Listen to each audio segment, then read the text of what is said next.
আমরা দেখতে পাচ্ছি বিশ্ববিদ্যালয়ের প্রশাসনে একটা দলের প্রতি অনেক বেশি বিশ্ববিদ্যালয় প্রশাসন তারা দরদ কাজ করছে বলে আমাদের কাছে মনে হচ্ছে। তো শিক্ষার্থী জোট এর পক্ষ থেকে গতকাল আমরা মনোনয়নপত্র সংগ্রহ করেছিলাম এবং আজকে আমাদের জোটের সকল সদস্যরা আমাদের মনোনয়নপত্র জমা দিয়েছি।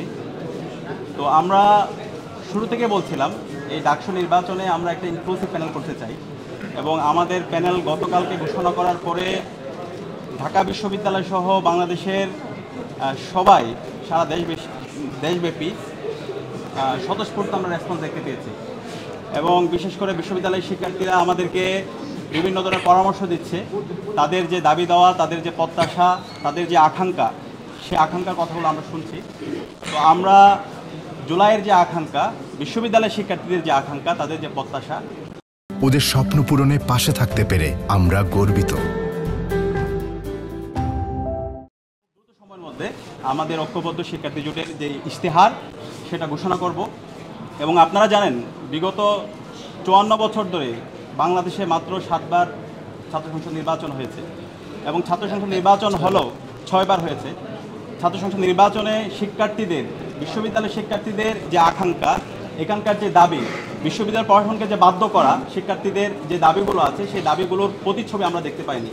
বিগত সময়ে অনেকেই বড় বড় নেতা হয়েছেন ডাকসুকে ব্যবহার করে, কিন্তু শিক্ষার্থীদের যে প্রত্যাশা সেই প্রত্যাশাটা পূরণ হয় না।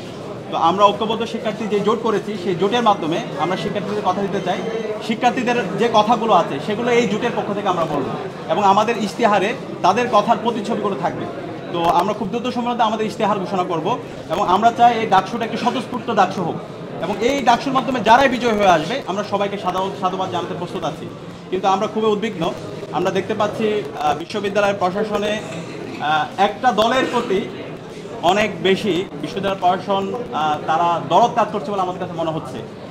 আজকে যে একদিন বৃদ্ধি করা হয়েছে, এখানে আমরা যারা স্টেক হোল্ডার আছে আমাদের সাথে আলাপ করা হয়নি এবং এর বাইরেও আমরা অনেকগুলো বিষয় আমাদের কাছে আসছে। বিশ্ববিদ্যালয় প্রশাসন বিভিন্ন হলের যারা প্রভোস্টরা আছেন এবং বিশ্ববিদ্যালয়ের মূল প্রশাসনে যে যারা দায়িত্বশীল পর্যায়ে আছেন তারা একটা দলকে রিপ্রেজেন্ট করে। তো আমরা সেই দলের নাম বলতে চাই না। আমরা আশা করব আমাদের শিক্ষকরা আমরা শিক্ষক হিসাবে দেখতে চাই, কিন্তু শিক্ষক যদি তার দলীয় আদর্শকে এখানে প্যাট্রোনাইজ করতে চান তাহলে তারা ছাত্রদের বিপক্ষে অবস্থান নেবে। আমরা অনুরোধ করবো শিক্ষকরা আমরা সবসময় শ্রদ্ধা করি, শিক্ষক আমাদের শ্রদ্ধাবান শিক্ষকরা তাদের শ্রদ্ধার জায়গাটা তারা রক্ষা করবে।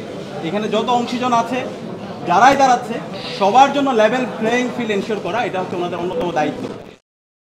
আমাদের শিক্ষকরা সে জায়গায় দায়িত্বশীল আচরণ করবে, একটা লেভেল প্লেইং ফিল্ড এনশিওর করার মাধ্যমে একটা স্বতঃস্ফূর্ত ডাকসু হবে এবং এর মাধ্যমে শিক্ষার্থীদের যে ন্যায্য দাবিগুলো আছে, তাদের যে কথাগুলো আছে, তারাই যারা আমরা ক্যান্ডিডেট হব আমরাই বলবো এবং শিক্ষার্থীরা যাদেরকে ভালো লাগবে তাদেরকেই তারা গ্রহণ করবে এবং যারাই বিজয়ী হবে আমরা তাদেরকে সাধুবাদ জানানোর জন্য প্রস্তুত আছি।